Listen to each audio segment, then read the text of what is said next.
చెప్పినట్టు ఏ విధంగా అయితే పోలీస్ కేసులు పెట్టి హెరాస్మెంట్ చేస్తా ఉన్నారో మీ అందరికీ తెలుసు. ఇంకా మా ఆళ్ళగడ్డ గురించి ప్రత్యేకంగా చెప్పనవసరం లేదు.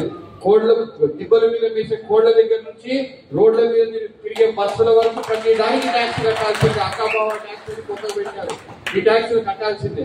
ఆఖరికి అవోబిలం టెండర్లలో, గేట్ల టెండర్లలో ఎంటికల్ హ్యూమన్ అంటే దేవుడికి సమర్పించుకుంటే తలనీళ్ళకు కూడా చుట్టూ కూడా వీళ్ళకి ట్యాక్సులు కట్టే పరిస్థితికి తీసుకొని వచ్చినారు ఈరోజు.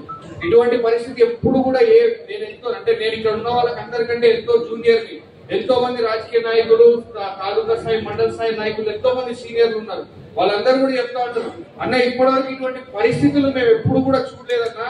ఎన్నో రాజకీయాలు, ఎంతో ఫ్రాక్షన్, బాంబుల కాలం చూసినాం, కానీ ఇటువంటి హెరాస్మెంట్ కానీ ఇట్లా డబ్బుల కోసం ఇట్లాంటి కార్యక్రమాలు చేసేది ఇంతవరకు మేము చూడలేదని చెప్పి చెప్తా ఉంటాం.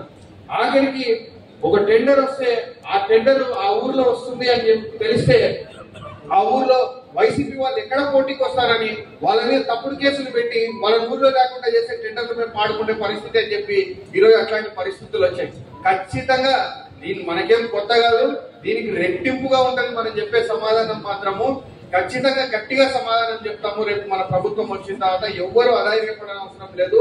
వీళ్ళు ఈ రోజు ఒక ప్రెస్టీజ్ కోసమో మంచి కోసమో ఏమి చేయడం లేదు. వాళ్ళు జోబులు నింపుకోవడానికి కోసం చేసే కార్యక్రమాలు తప్పితే ఎక్కడ కూడా ప్రజలకు మేలు చేయాలో, ప్రాంతానికి మేలు చేయాలో నమ్ముకున్న కనీసం వాళ్ళని నమ్ముకున్న కార్యకర్తలకు కూడా మేలు చేసే పరిస్థితుల్లో ఈ రోజు వాళ్ళు లేరు.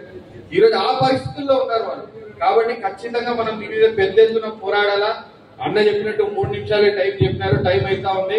కాబట్టి ఖచ్చితంగా మన అందరం కూడా ఈ ప్రోగ్రామ్ ని అన్న వివరిస్తారు. మనం పెద్ద ఎత్తున సక్సెస్ చేయాలని చెప్పి మీ అందరినీ కూడా కోరుకుంటూ సెలవు తీసుకుంటున్నాను. జై హింద్, జై జగన్. కార్యక్రమాలు చేసేది ఇంతవరకు మేము చూడలేదని చెప్పి చెప్తా ఉంటాం. ఆఖరికి ఒక టెండర్ వస్తే ఆ టెండర్ ఆ ఊర్లో వస్తుంది అని చెప్పి తెలిస్తే ఆ ఊర్లో వైసీపీ వాళ్ళు ఎక్కడ పోటీకి వస్తారని వాళ్ళ మీద తప్పుడు కేసులు పెట్టి వాళ్ళ ఊర్లో లేకుండా చేసే టెండర్లు మేము పాడుకునే పరిస్థితి అని చెప్పి ఈరోజు అట్లాంటి పరిస్థితులు వచ్చాయి. ఖచ్చితంగా దీని మనకేం కొత్త కాదు, దీనికి రెట్టింపుగా ఉంటుంది మనం చెప్పే సమాధానం మాత్రము.